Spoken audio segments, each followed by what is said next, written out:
नमस्कार साथियों, मेरा नाम है मयंक गौतम और आप सभी का स्वागत है आपके अपने हिंदी वाले गुरुजी चैनल में। आज के वीडियो में हम व्यंजनों का वर्गीकरण करेंगे रचना के आधार पर। ठीक है, रचना के आधार पर ये जो वर्गीकरण है ये सामान्य तौर पर नहीं पूछा जाता, लेकिन आज कल देखा जा रहा है कि परीक्षा का स्तर बढ़ता जा रहा है और परीक्षा का स्तर बढ़ने से जो सब्जेक्ट हैं उनका भी स्तर बढ़ रहा है। तो इसमें आपकी हिंदी कैसे पीछे रह सकती है, और मेरा काम ही है आपको हिंदी व्याकरण का संपूर्ण ज्ञान कराना। ठीक है, तो चलिए आज का हम टॉपिक शुरू करते हैं। जो आज का हमारा टॉपिक है वो है रचना के आधार पर व्यंजन। रचना के आधार पर व्यंजन।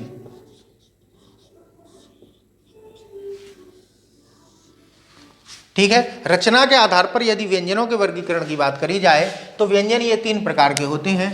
पहले होते हैं सरल व्यंजन। क्या होते हैं? सरल व्यंजन। ठीक है, दूसरे होते हैं आपके संयुक्त व्यंजन।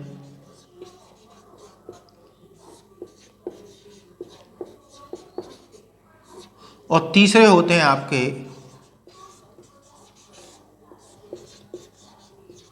दीर्घ व्यंजन। हाँ जी, दीर्घ। अभी तक आपने स्वरों का ह्रस्व व दीर्घ रूप देखा था, अब मैं आपको व्यंजनों का दीर्घ रूप भी दिखाऊंगा। चलिए शुरू करते हैं अपने इस वीडियो को। सबसे पहले बात करते हैं सरल व्यंजन। सरल व्यंजन को साधारण व्यंजन या एकल व्यंजन भी कहते हैं। क्या? एकल व्यंजन। तो सीधी सी बात है, सरल का या साधारण या सामान्य व्यंजन का मतलब क्या होता है कि जब एक व्यंजन किसी एक ही स्वर के साथ उच्चारित होता है या प्रयुक्त होता है तो ऐसे व्यंजन को साधारण व्यंजन या सरल व्यंजन या एकल व्यंजन कहा जाता है। जैसे अगर मैं देखूं तो ये जो क लिख रहा है, इस क में व्यंजन अकेला है और एक स्वर भी अकेला ही है, तो इसी को हम क्या कहेंगे? सरल व्यंजन कहेंगे। एक छोटा सा उदाहरण और देख लीजिए।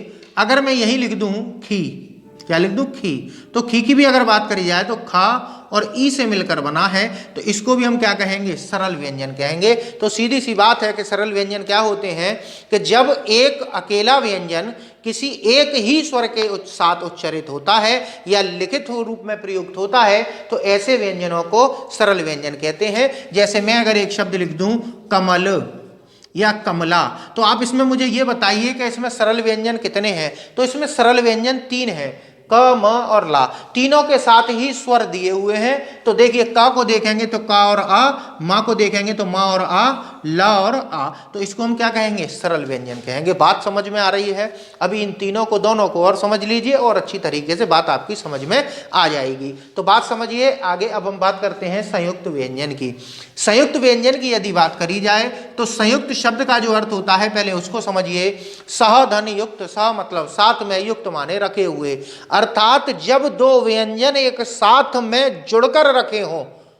कैसे रखे हों? एक साथ में रखे हों, तब उसको क्या कहते हैं? संयुक्त व्यंजन कहते हैं। अब जरा यहां मुझे देखिए, ये कमल मैंने लिखा था, इसको दोबारा से लिख दे रहा हूं, कमल। आप मुझे ये बताइए, क्या ये का और मा एक साथ में रखे हुए हैं? एक साथ में है, एक साथ जुड़कर आए हैं? नहीं आए। कैसे?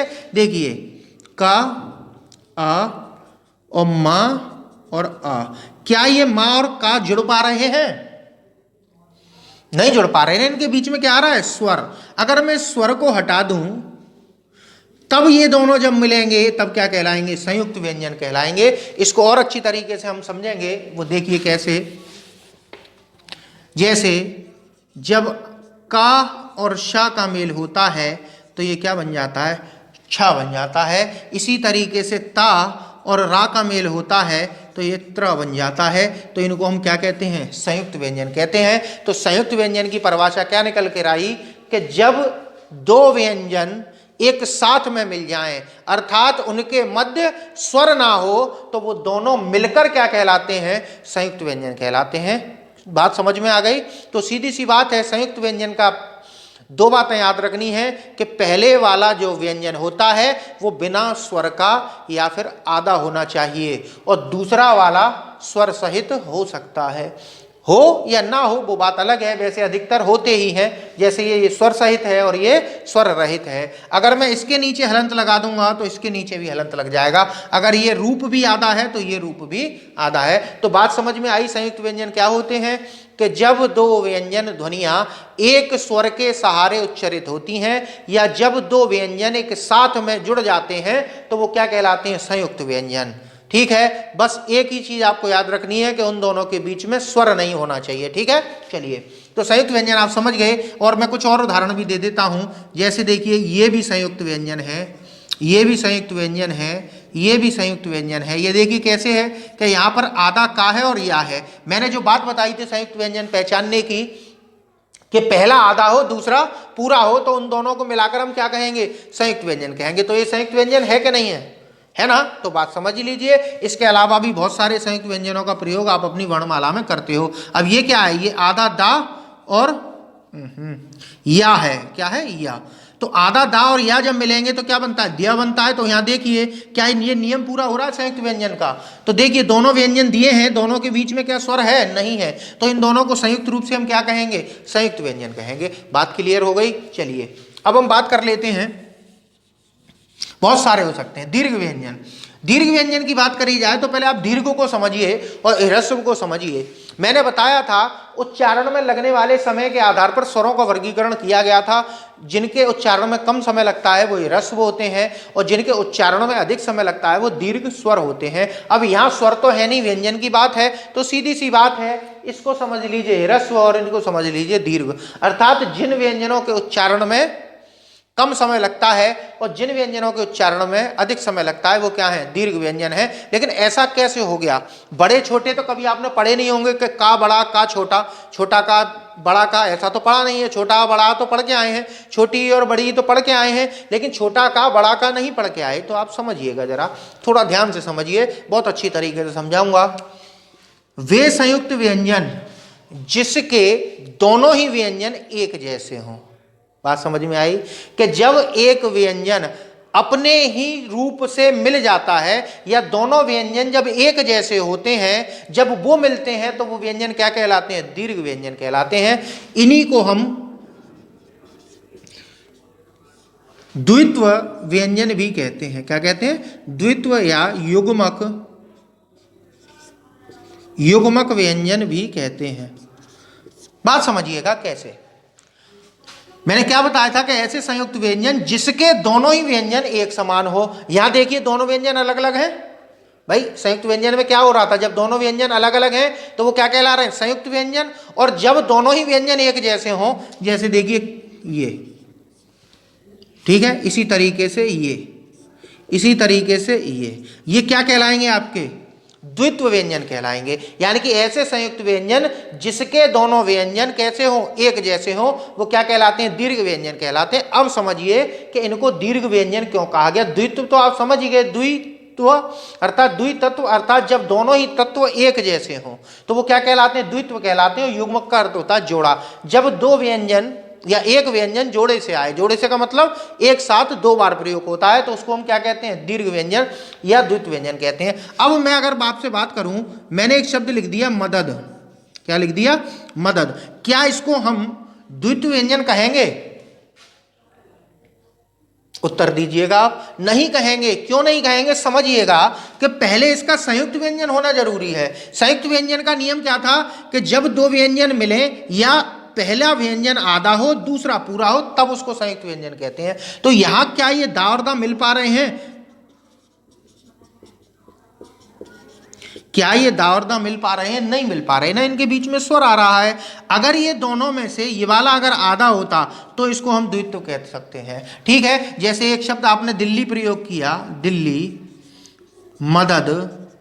अब इन दोनों में से किस में द्वित्व व्यंजन का प्रयोग हुआ है? तो आप आसानी से बता सकते हो इसमें हुआ है। क्यों? क्योंकि अगर दोनों व्यंजन एक साथ में जुड़कर आते हैं तब वो क्या कहलाते हैं? द्वित्व व्यंजन कहलाते हैं। या ला और ला दोनों जुड़कर आए हैं, जुड़कर का मतलब उनके बीच में स्वर नहीं है। ठीक है, यहां तक बात समझ में आई। अब दीर्घ व्यंजन कैसे इनको बोला जाता है वो समझिए। मैं उच्चारण के आधार पर बात करता हूं। आपने हाँ जी, एक शब्द लिखा इक्का, क्या लिखा? इक्का। और एक लिखा आपने मकर, मकर लिख लो। अब मकर बोला आपने, मकर, कर बोल लो, कर। हाँ जी, कर।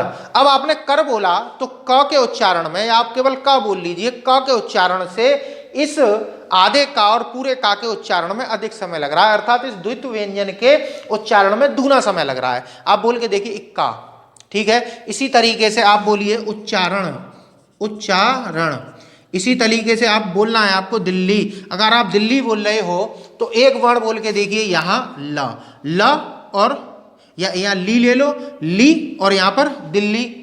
अब दिल्ली में क्या हो रहा है कि आपको अधिक समय लग रहा है, तो इस ला और ला के उच्चारण में अधिक समय लगने की वजह से इसको हम दीर्घ व्यंजन कह सकते हैं। और ये जो है ये आपका क्या कहलाएगा? सरल व्यंजन कहलाएगा। क्यों? कि जब अकेला व्यंजन किसी अकेले स्वर के साथ उच्चरित होता है तो वो सरल व्यंजन कहता है।